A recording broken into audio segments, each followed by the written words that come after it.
Hi guys, last video வந்துட்டு Tatkal booking பற்றி பார்த்துருந்தோம். தட்கல் லைவாக போடுறேன்னா ஒரு ஸ்க்ரீன் ரெக்கார்ட் பண்ணி போட்டிருந்தேன், ஒரு எக்ஸ்ப்ளனேஷனோட எப்படி பண்ணலான்ட்டு.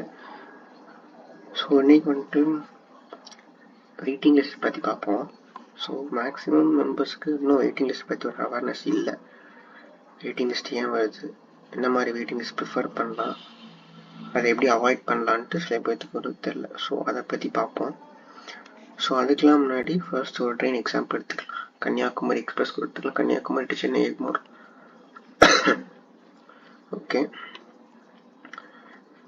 இப்போ ஃபஸ்ட்டு ஹயாக்கி ஃபஸ்ட்டு பார்த்துடலாம். ஃபஸ்ட்டு ஒரு status confirmation CNF, next RIC, அதுக்கடுத்து வர்றது வெயிட்டிங் லிஸ்ட் வந்துடும். அதில் ஆர்டர்ஸ்லாம் இல்லை, ரேண்டமாக வெயிட்டிங் லிஸ்ட் வரும். அதில் நீங்கள் போட் பண்ணுற சோர்ஸில் இருந்துட்டு 2 to 3 ஸ்டேஷன்ஸ்க்கு ஜென்ரல் வெயிட்டிங்ஸ் கொடுப்பாங்க.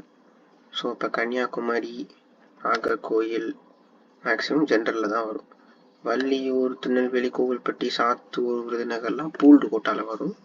நான் ஏன்னு சொல்கிறேன், மதுரை, திண்டுக்கல், திருச்சி இதெல்லாம் ரிமோட் லொக்கேஷனில் வரும். மீதி இருக்கிறதும் பூல்டு கோட்டா தான். ஸோ ஓகேவா, இப்போ இது புரிஞ்சிச்சா? ஸோ ஜென்ரல் வெயிட்டிங் லிஸ்ட் என்னென்னா சோர்ஸ் ஸ்டேஷன், அதுக்கு அடுத்து இருக்கிற 1 or 2 ஸ்டேஷன்ஸ்க்கு ஜென்ரல் வெயிட்டிங் லிஸ்ட் கொடுப்பாங்க. அதுக்கு கன்ஃபர்மேஷன் சான்சஸ் ரொம்ப அதிகம். ஏன்னா பல்க் மெம்பர்ஸ் சேருவாங்க, கேன்சல் பண்ணுறதும் அதிகமாக இருக்கலாம். நான் இப்போ ஒரு 80 மெம்பர்ஸ் போர்ட் ஆகுறாங்கன்னா, இப்போ நீங்கள் இதே எக்ஸாம்பிள் எடுத்துக்கோங்க, உங்களுக்கு காட்டுறேன். 2 நேம் கொடுத்துக்கலாம். ஏஜ் 21, ஜெண்டர் மேல். இப்போ காட்டுறேன், இதுலேயே கூட ஒரு ரெஸ்பான்ஸ் சொல்கிறேன். எவ்வளோ வெயிட்டிங் லிஸ்ட்டில் இருந்திருக்கு, இப்போ எவ்வளோ வந்திருக்குன்னு பார்ப்போம். டேட்டா கொஞ்சம் ஓகே, இங்கே பார்த்துக்கோங்க எவ்வளோ இது இருக்குன்ட்டு. ஜென்ரல் வெயிட்டிங் லிஸ்ட் 310லேருந்து 88 வந்திருக்கு. ஸோ இதுலேருந்து என்ன தெரியுது, 310 பேர் போட்டிருக்காங்க வெயிட்டிங் லிஸ்ட்டில்.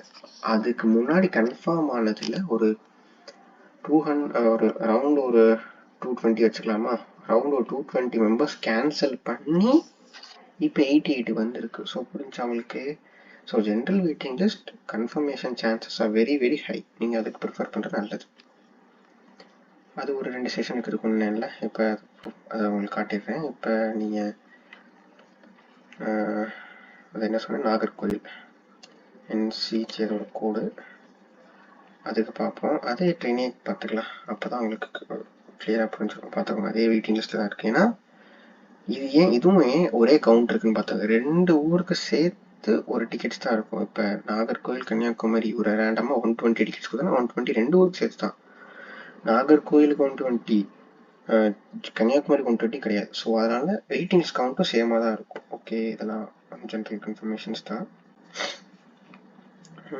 இப்போ நம்ம கவுண்ட் காட்டிடுறோம் உங்களுக்கு. ஜென்ரலில் தான் இருக்கும், 100% ஜென்ரலில் தான் வரும் எனக்கு தெரிஞ்சு. பார்த்துக்கலாம். ஓகே, இது ஜென்ரல் சொன்னோம்னா பார்த்துக்கோங்க, அதே ஜென்ரல் வெயிட்டிங் லிஸ்ட். ஏன்னா போர்டு ஆகிற சோர்ஸ் டெஸ்டினேஷனில் சோர்ஸில் இருந்துட்டு செகண்ட் ஸ்டேஷன்ஸ் ஜென்ரலில் தான் வரும். இதுவும் ஆப்வியஸ்லி அது 310லேருந்து 88 வரையும் வந்திருக்கு. 310 வெயிட்டிங் லிஸ்ட்லேருந்து இப்போ 88 குறைஞ்சிருக்கு. ஆனால் நீங்கள் இனிமேல் போடுறது வேஸ்ட்டு. ஏன்னா 28ஆம் தேதி போகிறதுக்கு முன்னாடி 26 போடவே கிடைக்காது.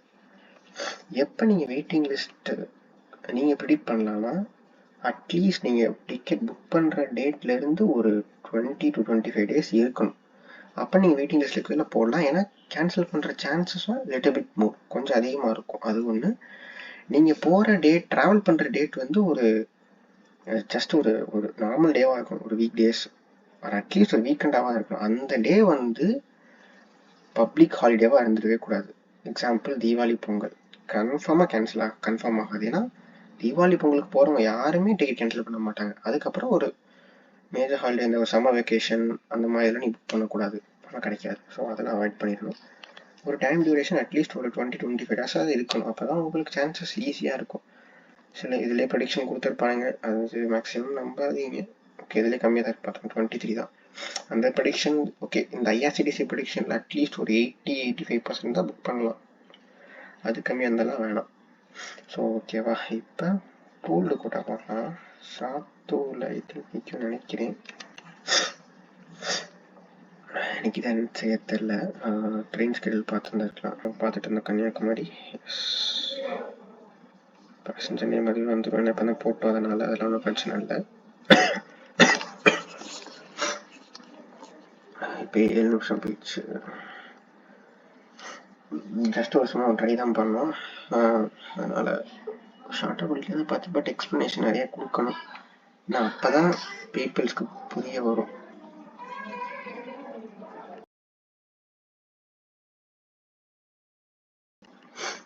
ஓகே, பார்த்துக்கிட்டிங்களா? எதுவும் பூல்டு கோட்டாவில் இருக்குது.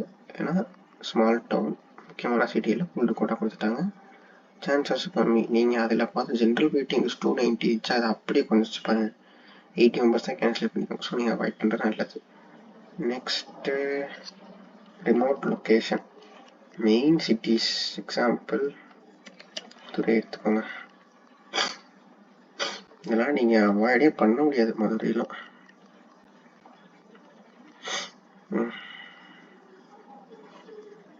மதுரை, திண்டுக்கல், விருதுநகர், திருச்சிலாம் ரிமோட் லொக்கேஷன்ஸ் வந்து நீங்கள் ஒரு மெயின் சிட்டி அந்த அந்த ஊரில் ட்ராக்ல தான் ப்ராப்ளம்னா ஹோல் ட்ரெயினே அஃபெக்ட் பண்ணும். ஃபுல் ரூட்டை மாற்றணும், ரெவன்யூக்கு லாஸ் ஆகும். ஸோ இது வந்து ஆர்எல்ல கொடுத்துருவானுங்க. பாப்புலேஷன் அதிகமாகிடுவாங்க, பட் கேன்சல் பண்ணுற சான்சஸ் கம்மி. ஏன்னா மெயின் சிட்டிஸ்லேருந்து போகிறவங்க யாருமே முக்கியமான காஸ்ட்காண்டி தான் போவாங்க. பார்த்துக்கோங்க, ரொம்ப கம்மி. பூல்டு கோட்டா கூட ரொம்ப கம்மியாக இருக்குது கேன்சலேஷன் சான்ஸ். 106 73 தான். ஸோ 30 மெம்பர்ஸ் தான் கேன்சல் பண்ணிக்காங்க. ஸோ அதெல்லாம் நீங்கள் அவாய்ட் பண்ணலாம். Remote location pooled quota avoid பண்ணிடுங்க. ஜென்ரல் கண்ணை மூட்டு போடுங்க. நெக்ஸ்ட்டு தட்கல். நீங்கள் நாளைக்கு போர்டாக போகிறீங்க, தட்கல் புக் பண்ணுறீங்க, யாரும் டிக்கெட் கேன்சல் பண்ணுவாங்களா? பண்ண மாட்டாங்க. So Tatkal waiting list confirm போடாதீங்க. அதை நம்ம பெருசாக பேச வேணும், அதை விட்டுருங்க. தட்கல் வெயிட்டிங் லிஸ்ட் வேணாம். உங்களுக்கு ரொம்ப எதுலேயுமே டிக்கெட்ஸே இல்லை, தட்கல் வெயிட்டிங் லிஸ்ட் 1 இருக்குது அப்படின்னா போடுங்க. மேபி 1-2 பேர் கேன்சல் பண்ண சான்ஸ் இருக்குது. ஸோ போடலாம் நீங்கள். அவ்வளோதான், வெயிட்டிங் லிஸ்ட் பற்றி பேசிட்டோம். ஹைரார்கி வந்து கன்ஃபர்மேஷன், ஆர்ஏசி, அப்புறம் வந்து வெயிட்டிங் லிஸ்ட்.